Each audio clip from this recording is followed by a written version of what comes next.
thought today we would talk a little bit about pasture raising pigs. I've had quite a few questions brought up since the last video we did, just giving a farm tour. First, I'll start off by the breed. These two pigs, they're both females. They're a black-red Wattle X Berkshire cross. They're bred for pasture raising. I've had them 5 months, almost to the day. They're going to the butcher 2 more weeks, which will be a little bittersweet. Getting excited we'll be excited to get all the meat we're gonna get. The nice thing about pigs is you get quite a few different cuts of meat. You get bacon, pork chops, roast, hams. The front shoulder you can either smoke for a ham or you can keep it for a roast. You get the bacon, you get plenty of sausage. There's plenty of few different cuts. You can have breakfast, lunch, and dinner with all of it. I guess since she's playing with the scoop, I had a few questions about feeding them. And what I do, I feed them in the morning. I give them 3 scoops of grain. This scoop is just a scoop I made out of a 1-gallon jug, out of like a windshield washer jug. So I don't know how much really. It's 3 scoops of this in the morning. When I'm working, I don't let them out into the pasture during the day. On the weekends I do. So I feed them, I'll let them out if I'm home. If not, they stay in their pen. I'll show you their pen in a few minutes. When I come home from work, I let them out of the pen and they get to come down and graze and eat in the pasture. I don't feed them until night when they go back in the pen. I want them to be hungry and I want them to eat the grass, the roots, the bugs, and all the brush for me. They're working out here. This area right here, I had a video showing you what it looked like before. If I remember, I'll put a little side-by-side view. Between 7 and 8, they're back into the pen. They're ready to be back in the pen. They go up on their own. I feed them 3 more scoops of grain. So they get plenty of food. And then right now they're eating apples. We have plenty of apple trees on the property. So any apples that fall, I just go ahead and pick them up whenever I have them and give them to the pigs. They're pretty much eating consistently, and that's what you want. You want them to grow and gain weight. They are omnivores, so they're gonna eat everything. They're gonna eat meat. Because in nature they're eating bugs, grubs. They eat mice, chickens, whatever. So you can feed them meat. We feed them food scraps. We don't want to feed them anything we wouldn't want to eat ourselves because these are going to be our food. So in return, we'll be eating what we feed them. That's one thing I try to keep in mind.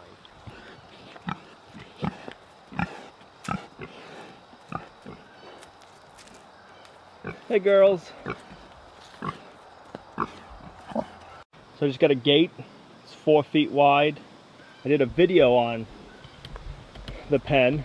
Just pan around.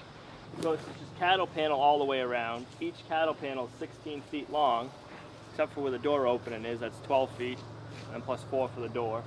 So it's just a 16 by 16 squared pen. I use T-posts to connect the cattle panel. And then on the inside, I went around and I put electric fence. Put it at like shin high and knee high. You gotta remember a pig, they're low to the ground, and they're kind of looking down. They don't see up, they see from like your knee down. So when you're putting the fence up, you don't gotta worry about it being high, just keep it low. They touch it with their nose, where they're really gonna feel it, and they're gonna learn. I put the electric fence in here to train them to electric fence before I let them out in the pasture. It's just an IBC tote with a hole cut out of it, and I put hay in there for them. So this right here is their waterer. It's a plastic 55-gallon drum. It's food grade. It wasn't anything toxic in this one. You can go online, you can buy a hog nippler, which I have right here. And you just drill a hole and you screw the nippler in it. I actually got a video, I'll link it here, here, or here. Wherever you see it, you can pop up and watch this.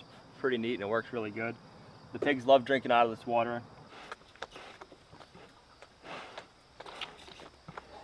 Oh, do you want to come in? I'm almost done. I'll let you in a minute. So I also think pigs are kind of as easy, if not easier than chickens to do. Hold on, Jay. Squeeze your legs together. It's like the bull that I was riding at the fair. Come on, Wallace. What are you doing?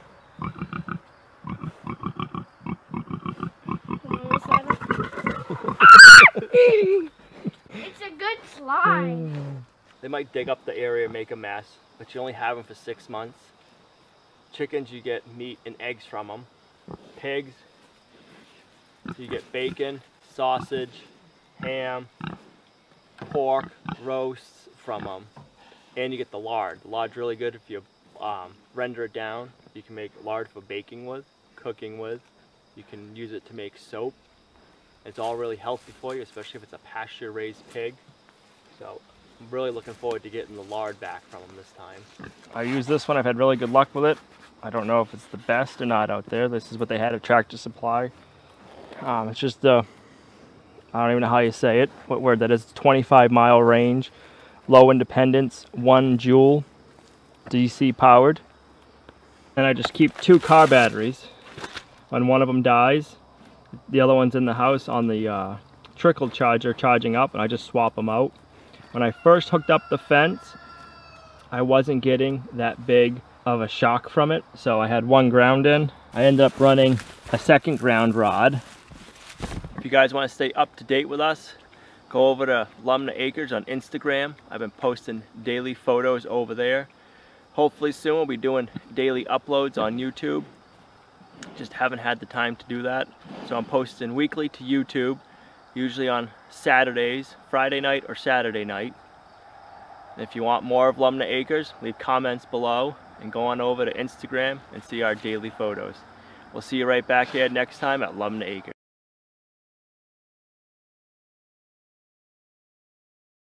What's up, Modern Steaders? Today I'm going to share with you the top 7 things I wish I knew before the first time I brought home our piglets. The first one is right here, these cattle panels. These are cattle panels, not hog panels. Our store didn't have hog panels when we went and bought these at the local supply store. And what the difference is these squares are bigger right here. On a hog panel, they're more this size. So in our piglets, when we first got them, they were small enough. We put them down in here and whew, right through the hole they went. Oh, luckily we caught them and we didn't have an issue. We put them back in and I turned the electric fence on and I put poultry netting on the outside and turned that on too. So once they got bigger, this fence was more than handy enough to keep them in. So the first one is make sure you have hog panels and not cattle panel, or your pen is small enough holes in between the gaps so your piglets can't get through. You might think they're pretty big, but they can dart through and get through some pretty small openings. The other one, I wish we had an automatic pig waterer. Pigs drink a lot of water and they like to play in it. So we used to have a rubber bowl. We'd fill it up with about 5 gallons of water. They'd drink out of it. 5-10 minutes later, you'd look over, they're playing in it, they got their nose under it, and they're flipping it over, dumping it out. If you have a bigger pool, like a little kid's pool or a trough like that, they're gonna drink out of it, then they're gonna go roll in it and lie in it, make a mess, go to the bathroom in it. You're just constantly cleaning and lugging water. So we got this 55-gallon food grade drum with a water nipple on it. I'll go ahead and I'll link the video right here showing you how we made it. I fill it up with water once a week and it lasts all week. It probably lasts a month for our 2 pigs most of the time, but I like to make sure the water is fresh, so I fill it up every week. One that I just learned this year from our pig farmer that we're going to be getting our piglets from is if you raise your pigs on pasture, you can feed them 16% feed. You don't need to give them pig feed.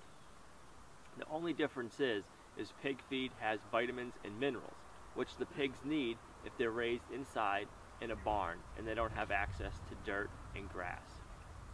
If they have access to the dirt and the grass, they're going to be getting the vitamins and the minerals they need from that. He also said their manure smells better because they don't have all the excess vitamins and minerals in the manure.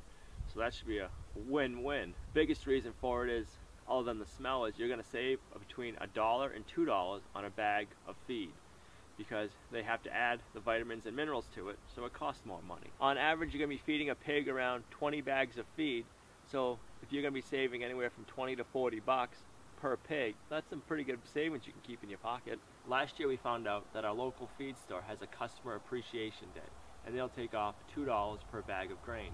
You can buy as much as you want. To take advantage of it, we went and we bought a whole ton of grain, and that's enough to finish out our 2 pigs. You're gonna need 20 bags per pig, so that's 40 bags, and you get 40 bags to a ton. So if your local feed store doesn't do a customer appreciation day, they might do a bulk buy discount. And if you can, go ahead and buy as many bags as you're gonna need to finish your pig.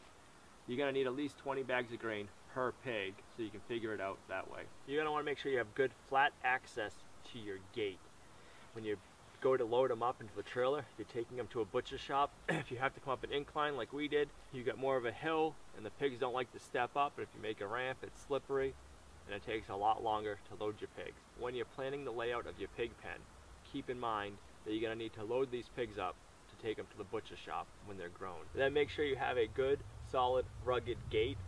That's a physical barrier for a pig. If you have an electric fence for a gate, that's a mental barrier for a pig, and when you take that fence down, they're still not going to want to cross that opening.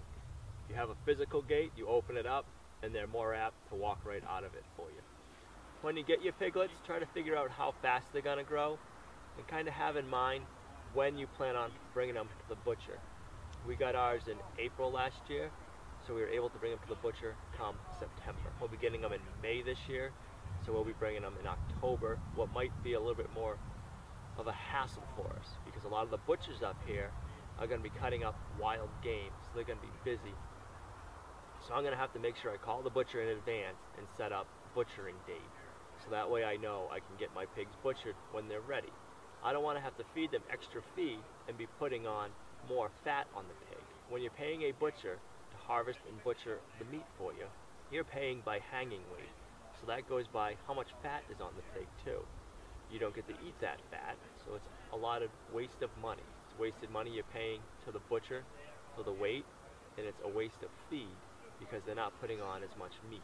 I hope these tips were helpful. If you have any other questions, go ahead and leave them in the comments below, and I'd love to hear some mistakes you made the first time you raised some pigs on your property. Thanks for watching. If you liked the video, give it a thumbs up, share the video, it really helps, and don't forget to subscribe to the channel. And we'll see you right back here next time at Lumney.